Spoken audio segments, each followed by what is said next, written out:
SpongeBob SquarePants debuts on Nickelodeon.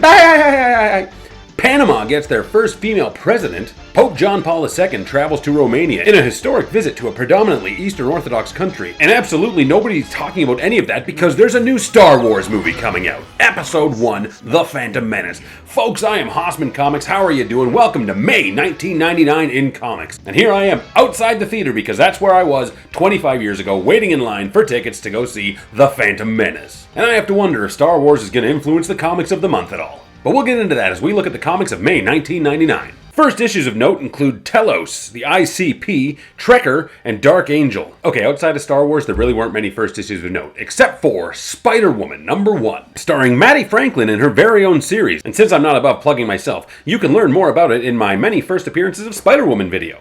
And of course, the reason many people actually tune in to watch this video is to learn what beat Superman this month. I use Action Comics as the baseline because Action Comics #1 is where the whole superhero thing kind of got its start, the most famous anyway. So Action Comics number 755 sits in the number 60 spot with 40,816 units being sold. And beating it this month was Superman. He beat himself. But he wasn't alone because he had the Incredible Hulk to help him. That's right, kind of out of nowhere was Incredible Hulk versus Superman. It was a Marvel and DC team-up, obviously, and sadly, it was closer to the end. It was, I believe, the third last one. But the Man of Steel and the Jade Giant together also beat out the Hulk, which sold 53,173 units. So actually, I mean, they just barely beat the Hulk, but they beat him. And now you're asking me, what are the top 10 comics of the month?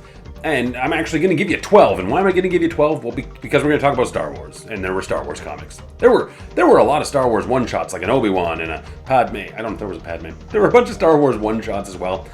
Just introducing the characters, all sprinkled throughout the month, just to whet your appetite for the film. And also, I'm talking about 12 because last month I talked about if Kevin Smith leaving Daredevil would hurt the sales at all, and I'm pleased to say they didn't. Daredevil lands in the number 12 spot with actually only about 5,000 less issues ordered than it was, and it would have been in the number 10, probably if not for Star Wars. Of course, the number 11 spot is Star Wars Episode 1, The Phantom Menace, issue number 4. And number 3 follows right behind it in number 10, followed then by number 2 in position number 9. These were actually released weekly in the month of May, leading up to and beyond the release of The Phantom Menace on Wednesday the 19th. Just a comic version of what happens in the film. It's actually fine.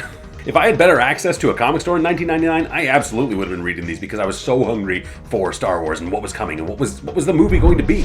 Number 8 brings us back into familiar territory with Earth X number 4. Wolverine issue 140 sits in the number 7 spot where Eric Larson just keeps his string of one-off team-ups coming as Logan teams up with Nightcrawler, and there's bonus points because Solo and Cardiac show up in this one too. The number 6 spot brings us Avengers number 18 as the Avengers fight with the Wrecking Crew on Polemarchus. Number 5 brings us the JLA, and the JLA are once again DC's only appearance in the top 10, and in fact, their only appearance in the top 26. Anyway, the lackluster art finally finishes up the Crisis Times 5 that's been going on for a while. The number 4 position is also held by Dark Horse's Star Wars Episode 1, The Phantom Menace, issue number 1, which shipped 5,000 more units than issue number 2 did. In a solid third spot, we still have Spawn number 86. Again, I'm not reading Spawn. I will read some of the earlier Spawn, but at this point, it is just the same thing over and over and over. And over and over and over, and people loved it, but like, do you go back and fondly reread it? Let me know. And that leads us to the number 2 and number 1 spot, which are X-Men number 90 and Uncanny X-Men. Uncanny X-Men sits in its 5th consecutive month in the top spot, and they're just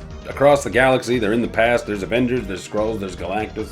X-Men just keeps plodding on, and I keep saying every month, the X-Men and all these main big comics are just selling the big ones, and then there's lesser known comics that aren't quite getting the spotlight they deserve, and somebody's like, hey, spotlight that stuff. Tell us about it then instead of just saying it. And I'm like, you know what, you're right. And unfortunately, I didn't do enough preparation this month. I've had a whole bunch of other stuff going on. And that's nothing to do with you guys. That's not your problem. Anyway, just starting next month in this, I'm going to actually be bringing in a spotlight series, I guess. Like there's good stuff going on. There's the Slingers, there's the X-Men, the Hidden Years, there's Batman, No Man's Land, various other things in DC. There's all kinds of great things. So just a new monthly segment I'm going to be incorporating in will be a spotlight on something just unknown and you're not seeing, and you should. Something that's kind of lost to the history of time, or it'll depend from month to month. Anyway, I've been Haussmann Comics. Thank you very much for sticking with this series that's not doing as well as I'd like, and that's fine. I'm going to keep going for a year and we'll see what happens, but other videos are very much better watched, so I'm going to put more effort and energy into those. And I appreciate every single view and comment I get, so stay Haussy, folks. I'll catch you later. But first, let's take a little appreciate every single